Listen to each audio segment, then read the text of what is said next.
آج ہم آپ کو اپنی اس ویڈیو میں بتانے والے ہیں رمضان المبارک میں پیش آنے والے حضور پاک کے زمانے کے 2 تاریخی واقعات۔ پہلا واقعہ ہے سحری کا واقعہ۔ حضرت محمد صلی اللہ علیہ وآلہ وسلم 2 کھجوروں سے روزہ رکھتے تھے۔ ایک بڑا خوبصورت واقعہ ہے، رمضان میں کہیں سے بکری کی سری پکی ہوئی آئی جو کہ آپ صلی اللہ علیہ وآلہ وسلم بڑے شوق سے کھا رہے تھے، اور ساتھ حضرت علی رضی اللہ تعالیٰ عنہ، حضرت امہ خطبیہ رضی اللہ تعالیٰ عنہ بھی تھے جو بڑے مزے سے سری کھا رہے تھے۔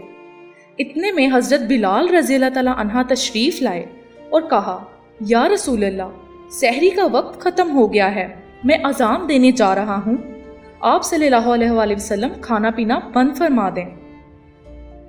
آپ صلی اللہ علیہ وآلہ وسلم نے کہا ٹھیک ہے، تو حضرت بلال باہر چلے گئے اور اذان دینے لگے۔ تو پھر خیال آیا میں دیکھ لوں کہ آپ صلی اللہ علیہ وآلہ وسلم نے کھانا چھوڑا کہ نہیں۔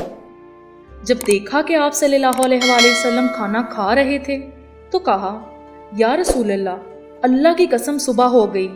آپ صلی اللہ علیہ وآلہ وسلم نے ہاتھ پیچھے کر لیا اور کہا، بلال، نہیں ہوئی، تیری قسم کھانے پر اللہ نے صبح کو پہلے نکال دیا تاکہ تیری قسم جھوٹی نہ پڑے۔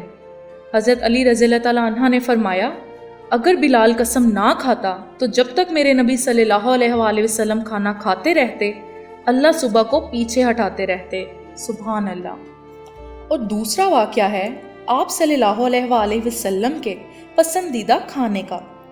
ایک دفعہ دیگ پک رہی تھی، ابو عبید رضی اللہ تعالیٰ عنہ دیگ میں بکرا پکا رہے تھے۔ آپ نے کہا، ابو عبید، یہ مجھے بکرے کی دستی پکڑاؤ۔ آپ صلی اللہ علیہ وآلہ وسلم کو بازو کا گوشت، کمر کا گوشت، گردن کا گوشت، دودھ، برنی کھجور، اجوا کھجور، تازہ روٹی بہت پسند تھی۔ آپ صلی اللہ علیہ وآلہ وسلم ہمیشہ تازہ روٹی کھاتے تھے یا پھر فاقہ کرتے تھے۔ ایک دفعہ فتح مکہ میں ام ہانیہ کے گھر پر باسی روٹی کھائی تھی۔ جس کھانے پر رات گزر جاتی تھی وہ کبھی نہیں کھاتے تھے۔ پھر دوبارہ کہا، مجھے بکرے کی دستی پکڑاؤ، اور پھر کہا۔ ابو عبید رضی اللہ تعالیٰ عنہ نے کہا، یا رسول اللہ، بکرے کی 2 ہی دستیاں ہوتی ہیں۔ تو آپ صلی اللہ علیہ وآلہ وسلم نے کہا، اگر تم میرے کہنے پر روئی ڈالتا رہتا، جب تک میں کہتا رہتا اللہ مجھے نکال کر کھلاتا رہتا۔ تو دوستو، یہ تھی 2 تاریخی واقعات جو کہ رمضان المبارک سے جڑے ہوئے ہیں۔ اگر آپ کو ہماری آج کی یہ ویڈیو پسند آئی تو ہمارے چینل کو سبسکرائب کر دیں اور ویڈیو کو لائک بھی کر دیں۔